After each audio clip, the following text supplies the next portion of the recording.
When you discover a trend in your bloodline, don't assume it, don't neglect it, handle it.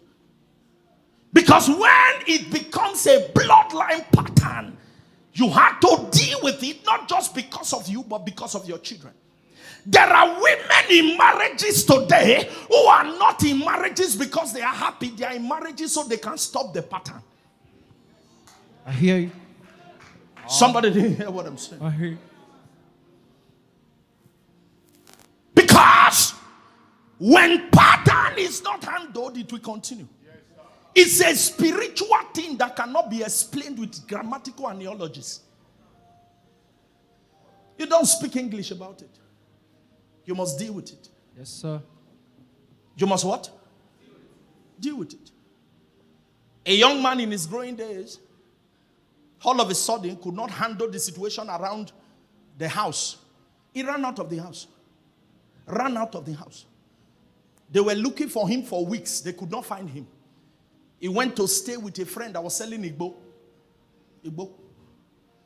And then the young man said he got married and gave birth to children.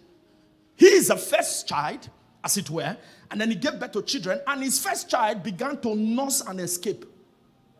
He also wants to run from the house because she could not cope with the situations of the house until she mistakenly spoke to somebody who spoke about her plan to the parents. And then the parents went back and drew history line to discover that there was a time in the father's life when the father had to take off also.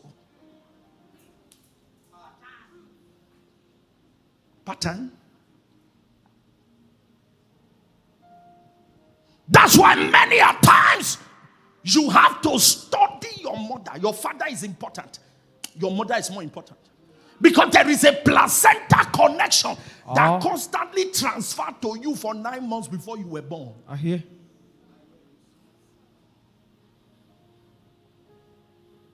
Am I saying something? Yes, sir.